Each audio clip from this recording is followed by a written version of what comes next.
আসসালামু আলাইকুম বন্ধুরা, কি অবস্থা সবার, কেমন আছেন? আশা করি সবাই ভালো আছেন। আমিও আলহামদুলিল্লাহ ভালো আছি। তো আবারও চলে আসলাম নতুন একটা ভিডিও নিয়ে। তো ভিডিওটা কেউ না টেনে দেখতে থাকুন, আশা করি বন্ধুদের ভালো লাগবে। তো আমি এখানে ইঁচড় দিয়ে ডিমের চপ বানাবো। তো ইঁচড় দিয়ে কিভাবে ডিমের চপ বানাবো সেটাই আজ আমি আপনাদের মাঝে শেয়ার করতে চলে আসলাম। তো ভিডিওটা দেখতে থাকুন। এখানে আমি ইঁচড় নিয়ে নিয়েছি। ইঁচড় কেটে ধুয়ে আমি লবণ হলুদ দিয়ে সিদ্ধ করে নিয়েছি। নেওয়ার পরে আমি ম্যাশ করে নিলাম। এরপর সিদ্ধ করে আলু নিয়ে নিয়েছিলাম, লবণ হলুদ দিয়ে আলুটাও আমি ম্যাশ করে নিয়েছি। দেখেন,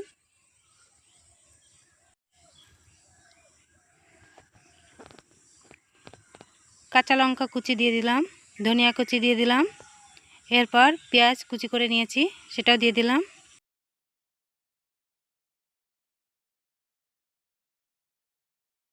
এই শুকনো উপকরণগুলো দিব। এরপর স্বাদ মতো আমি লবণ দিচ্ছি। লবণটা বুঝে শুনে দিতে হবে, যেহেতু সিদ্ধর সময় আমি লবণ দিয়ে সিদ্ধ করেছি। সামান্য পরিমাণ হলুদ গুঁড়ো দিলাম, খুব সামান্যই লঙ্কা গুঁড়ো দিলাম, যেহেতু কাঁচা লঙ্কা দিয়েছি।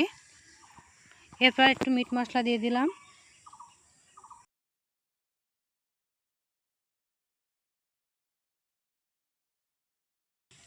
গোটা জিরে দিয়ে দিলাম।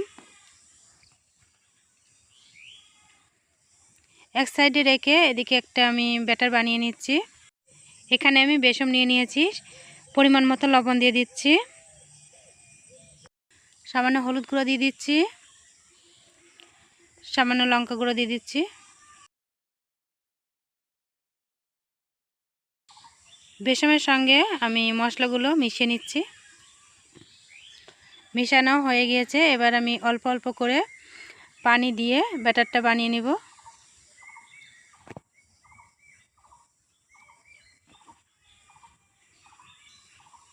একবারে পানি দিতে যাবেন না, অল্প অল্প দিয়েই ব্যাটারটা বানাতে হবে, নয়তো বেশি পরিমাণে পানি পড়ে যেতে পারে।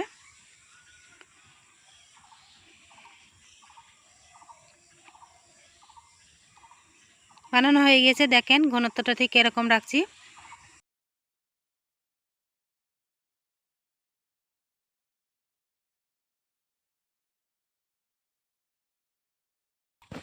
এদিকে আমি ডিম সিদ্ধ করে নিয়েছিলাম, এখানে আমি 2টা ডিম নিয়েছি। ডিম দুটো ঠান্ডা হয়ে এসেছে। এবার আমি খোসা ছাড়িয়ে নিচ্ছি।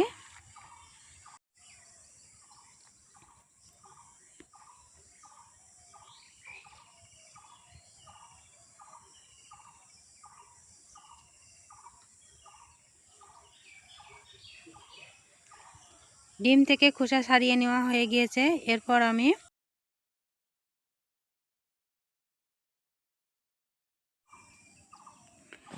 ডিম দুটো কেটে নিব। প্রথমে আমি একটা কেটে নিচ্ছি, দেখেন মাঝখানতে আমি ফালি দিয়ে দিলাম। হাফেরও মাঝখান থেকে আবারও একটা করে ফালি দিয়ে দিলাম। একটা ডিমে আমার 4 ফালি হচ্ছে। দেখেন, আমি একটা পাত্রে উঠিয়ে নিচ্ছি।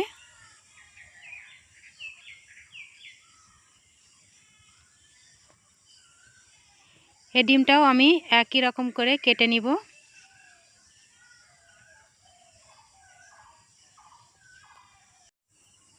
একই রকম করে আমি এই ডিমটাও কেটে নিয়েছি, আমি পাত্রে উঠিয়ে নিচ্ছি। দেখেন, আমার একটা ডিম থেকে 8 পিস ডিমের ফালি বেরিয়ে আসছে।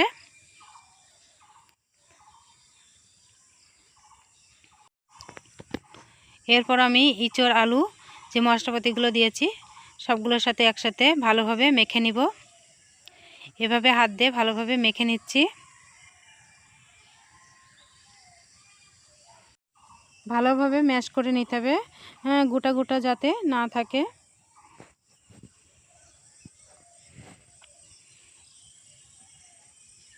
ভালোভাবে আমার ম্যাশ করে নেওয়া হয়ে গিয়েছে, দেখেন বন্ধুরা। এরপর আমি হাতে সরিষার তেল মেখে নিয়েছি। আমি নেওয়ার পরে এরপর ডিমের চপ বানানোর জন্য ডিমের শেপ দিয়ে নিতে হবে।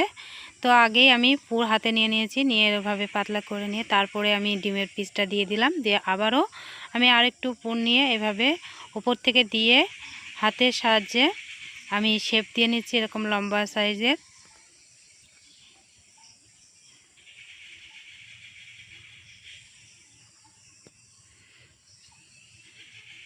দেখেন আমার দুইটা রেডি হয়ে গেল। আমি আগেও একটা করে নিয়েছি, আমি আবারও একটা করে দেখাচ্ছি।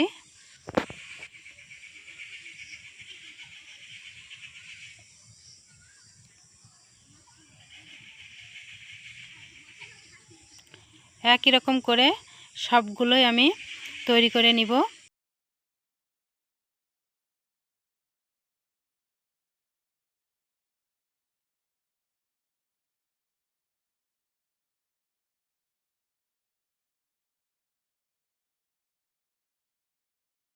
দেখেন বন্ধুরা, আমি সবগুলোই রেডি করে নিয়েছি।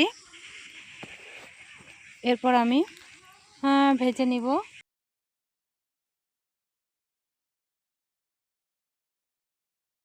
যে ব্যাটারটা আগে আমি গুলে রাখছিলাম সেটা আমি আবারও একটু ফাটিয়ে নিলাম।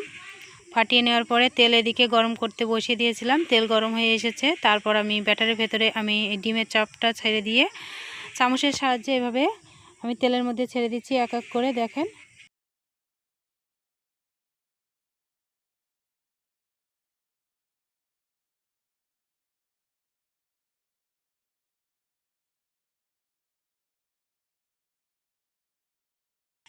উল্টে দিয়ে দিয়েছি।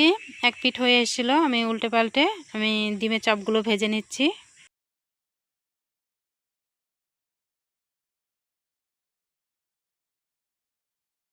হয়ে এসেছে, এবার আমি উঠিয়ে নিচ্ছি। দেখেন বন্ধুরা,